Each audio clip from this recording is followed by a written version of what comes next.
حضرت عمر رضی اللہ عنہ کو اللہ تعالیٰ نے بڑی صلاحیتیں عطا فرمائی. آپ اگر نہ ہوں اسلام کی تاریخ میں سے حضرت عمر رضی اللہ عنہ کے 10 سالہ دور کے اگر مائنس کر دیں تو ہمارا سارا رابطہ دین اسلام سے ختم ہو جاتا ہے. یہ ہندوستان تک تو بہت بعد میں بات آتی ہے، ہم سے پہلے کتنے علاقے ختم، کتنے سلسلے ختم ہو.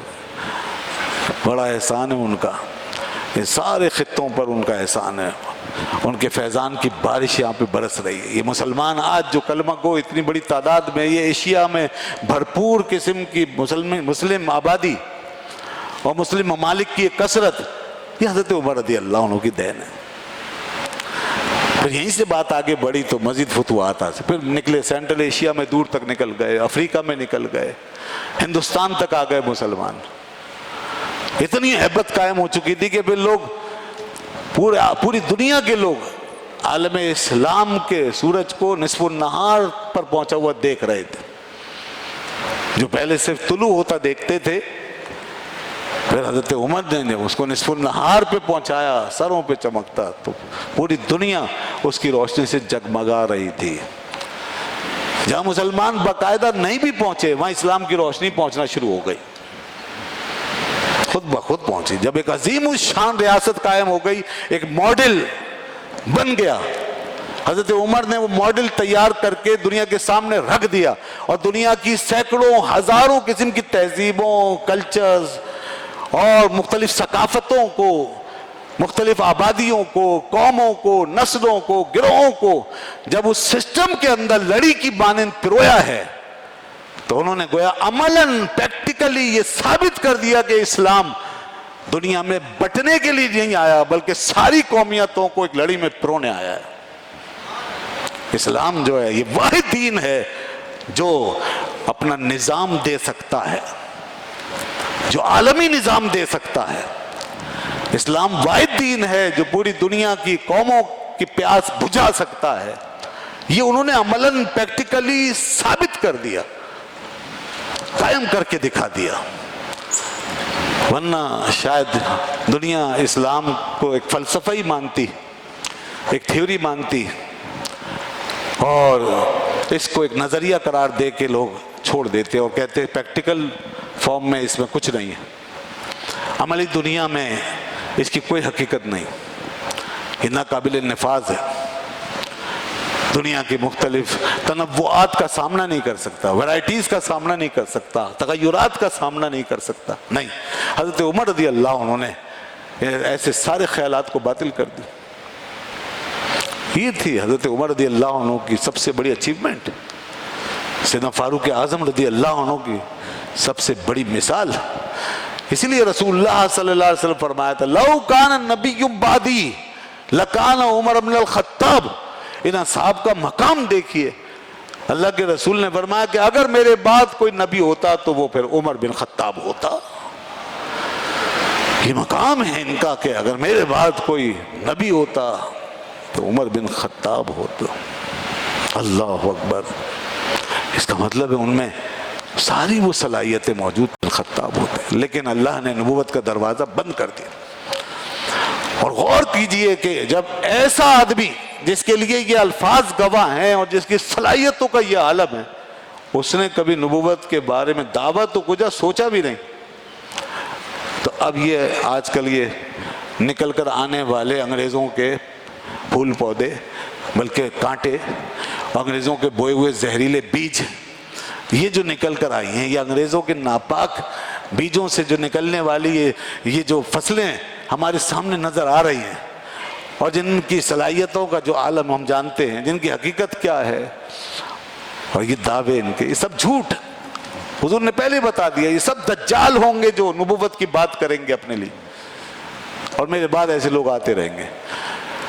ارے اگر دروازہ ایک شمع برابر بھی کھلا ہوتا تو حضرت عمر کا حق تھا کہ وہ دعویٰ کرتے، لیکن کوئی گنجائش نہیں. حضور نے اپنے اصحاب کو بار بار بتا دیا کہ میرے بعد کوئی نبی نہیں، انا خاتم النبیین لا نبی بعدی.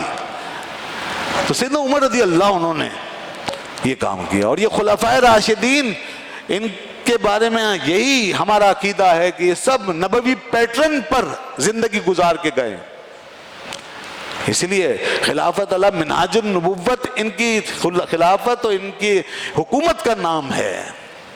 علی منہاج النبوت کا مطلب نبوت کے پیٹرن پر چل کر گئے.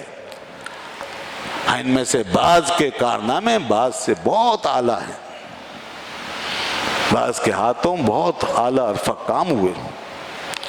اور اس بات کا تو اعتراف حضرت عثمان غنی رضی اللہ عنہ کو بھی تھا، حضرت علی مرتضیٰ شیر خدا رضی اللہ عنہ کو کہ حضرت عمر نے معاملے کو جہاں تک پہنچا دیا ہے وہاں تک پہنچنا بہت مشکل کام.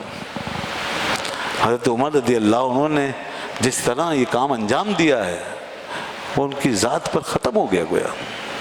یہ اعتراف تو سیدنا علی مرتضیٰ شیر خدا رضی اللہ عنہ کرتے تھے. جب سیدنا عمر رضی اللہ عنہ کا وصال ہو گیا، شہادت ہو گئی، شہادت واقع ہو گئی، اور ان کے جنازے کو جب رکھا گیا، لما وضع سریرہ، جب ان کے جنازے کو رکھا گیا تو لوگوں نے اس کو گھیر لیا، ان کے جنازے کو گھیر لیا چاروں طرف سے.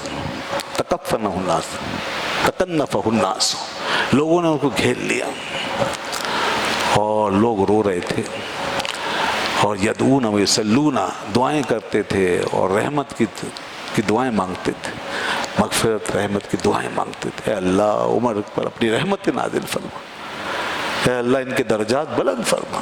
یہ عالم تھا. یہ بخاری میں ہے.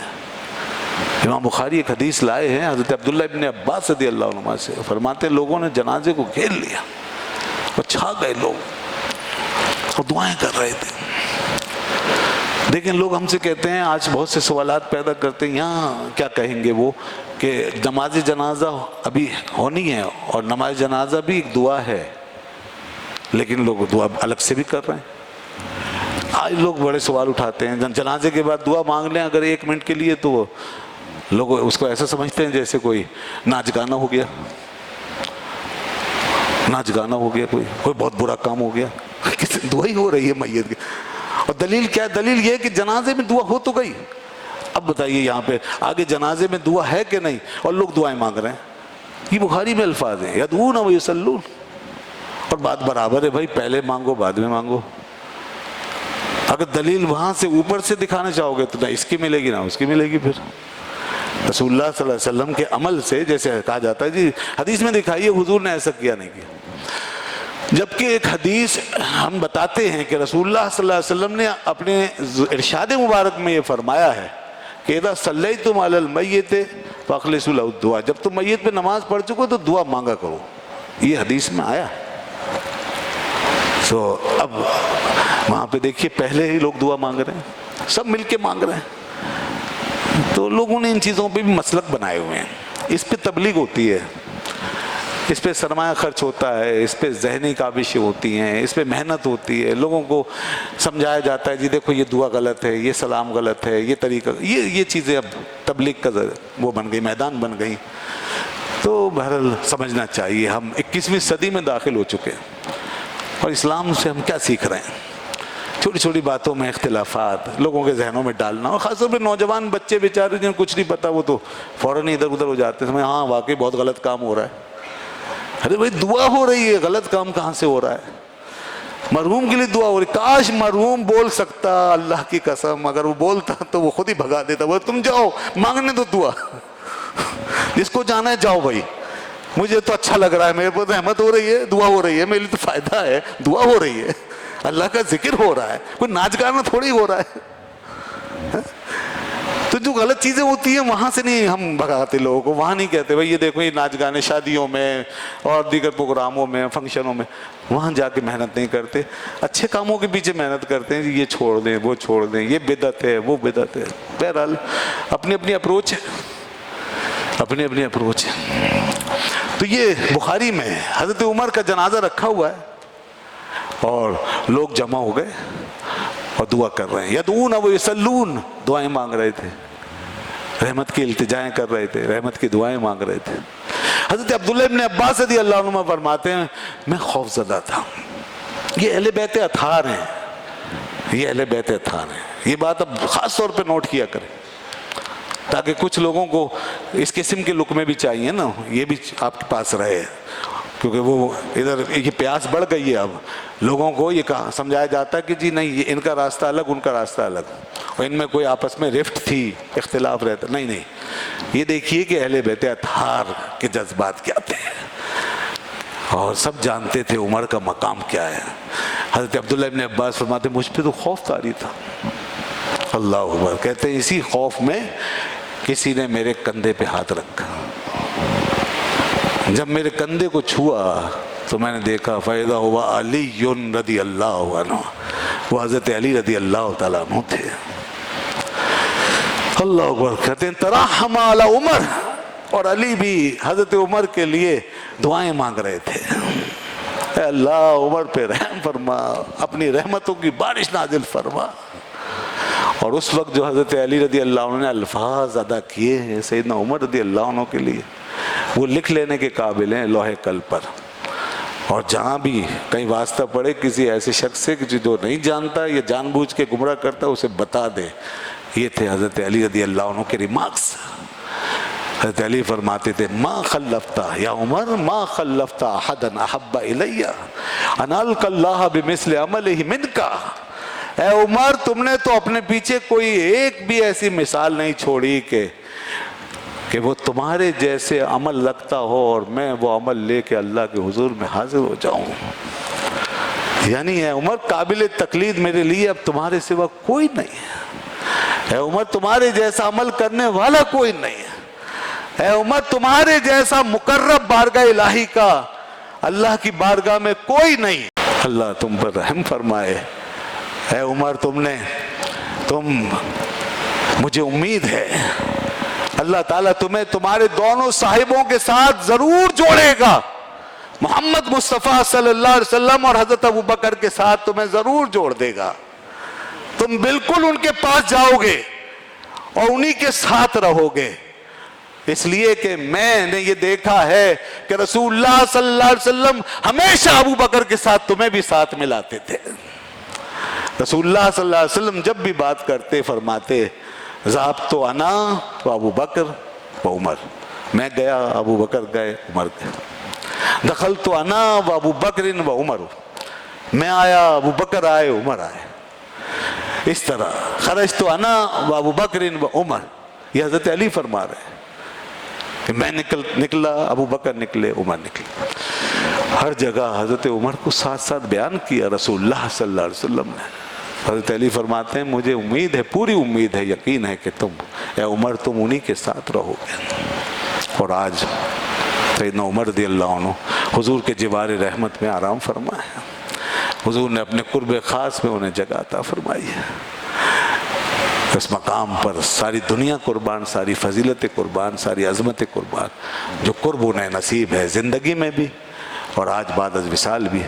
اور رسول اللہ صلی اللہ علیہ وسلم نے فرمایا کہ میرے 2 وزیر آسمانوں میں، 2 وزیر دنیا میں، لی وزیرانی من اہل السماء، میرے 2 وزیر آسمانوں والوں میں سے، آسمان والوں میں سے، اور لی وزیرانی من اہل الدنیا، 2 وزیر دنیا والوں میں سے، اما وزیر آیا من اہل السماء فجبریل و میکائیل، رہے وہ وزیر جو اوپر ہیں وہ جبریل و میکائیل ہیں، وہ وزیر آیا من اہل الدنیا فابو بکر و عمر، اور رہے یہاں کے وزیر تو یہ ابو بکر و عمر ہیں۔ رسول اللہ صلی اللہ علیہ وسلم نے ان کو اپنا وزیر کرا، اس لیے آج وہ دونوں وزیر اس شہنشاہ نبوت کی بارگاہ میں حاضر ہیں اور ان کو آپ نے ساتھ رکھا، اور ایسی قیامت میں اٹھیں گے۔ اور فرمایا جنت میں جب میں نے ایک محل دیکھا تو میں نے کہا یہ کس کا محل ہے اتنا خوبصورت، تو مجھے کہا گیا یہ عمر کا ہے، یہ عمر کا محل ہے، یہ عمر کا محل ہے۔ فرماتے ہیں میں نے ارادہ کیا فاردت ان ادخلا ہوا، میں نے ارادہ کیا میں اس میں داخل ہوں، فانظر الیہ، اور دیکھوں کہ وہ کیسا ہے۔ فذکرت غیرتک یا عمر، لیکن اے عمر میں نہیں گیا، مجھے تمہاری غیرت یاد آ گئی۔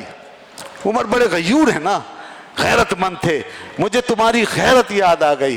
یہ بات حضرت عمر نے سنی تو رونے لگے، فبکا عمر رونے لگے، علیکا غار یا رسول اللہ، اے اللہ کے رسول کیا میں آپ پر غیرت کروں گا؟ کیا مجھے اس بات سے غیرت آئے گی کہ آپ میرے محل میں کیوں آئے؟ اللہ اللہ، حضرت عمر روتے تھے. تو یہ ان کا مقام ہے، جنت ان کی تیار ہے. دنیا میں انہوں نے جو کچھ کیا اس کا فیضان اور اس کا نور آج تک دنیا پہ چھایا ہوا ہے. آج ہمارے سینوں میں جو ایمان ہے اور باہر جو اسلام کی خدمات ہیں، چپے چپے پہ حضرت عمر رضی اللہ عنہ کے احسانات کا فیض اس میں ضرور شامل ہے. کوئی بھی زمین کا گوشہ ان کے فیضان سے خالی نہیں رہ سکتا جہاں دین حق کی بات ہوگی. حضرت علی رضی اللہ عنہ فرماتے تھے اذا ذکر الصالحون فافیدوا فی ذکر عمر فاذکروا عمر. جب بھی نیک لوگوں کا، بزرگوں کا، سعادت مند لوگوں کا ذکر کرو تو عمر کا ذکر ضرور کیا کرو، عمر کا ذکر ضرور کیا کرو. حضرت حسن بصری رحمت اللہ علیہ بہت بڑے تابعی بزرگ ہیں، اولیاء کے سردار ہیں، فرماتے تھے لوگو اذا اردتم ان یطیب المجلس، اگر تم چاہتے ہو تمہاری مجلس خوشگوار ہو، پاکیزہ ہو جائے، فافیدوا فی ذکر عمر، تو عمر کے ذکر میں کھو جاؤ، عمر کے ذکر میں کھو جاؤ. عبداللہ ابن عباس رضی اللہ عنہ فرماتے ہیں لوگوں اگر تم چاہتے ہو کہ خدا کو یاد کرو تو عمر کا ذکر کر لیا کرو، خدا کی یاد خود ہی تازہ ہو جائے گی. اللہ، لوگوں نے کہا یہ کیسے، یہ کیسے؟ آج فوراً لوگ جو ہیں ایسی باتوں کو شرک سمجھ لیتے ہیں نا، وہ حقیقت نہیں سمجھتے، ظاہری الفاظ کے استعمال سے فوراً شرک تک سمجھ لیتے ہیں. تو سنیے انہوں نے بات جو کی اس کا مطلب کیا فرمایا جب تم عمر کا ذکر کرو گے، اذا ذکرتم عمر فذکرتم العدل، جب تم عمر کا ذکر کرو گے، عدل کا ذکر کرو گے، لازمی عدل کا ذکر کرو گے. وَإِذَا ذَكَرْتُمُ الْعَدْلَ فَذَكَرْتُمُ اللَّهَ، جب تم عدل کو یاد کرو گے تو اللہ ضرور یاد آئے گا. ان ہستیوں کا کام ہی یہی ہے کہ ان سے ہمیں اللہ تک رسائی حاصل ہوتی ہے. اور اسی لیے کسی نے کہا کہ اللہ والے جو اللہ سے ملا دیتے ہیں، اللہ اللہ کیے جانے سے اللہ نہ ملے، اللہ والے ہیں جو اللہ سے ملا دیتے ہیں، کیونکہ انہوں نے صرف اپنے آپ کو فنا کر کے صرف اللہ ہی کی پہچان کو دنیا میں اجاگر کیا، حق کی پہچان کو اجاگر کیا، اور وہ فنا ہو گئے حق کے راستے پہ.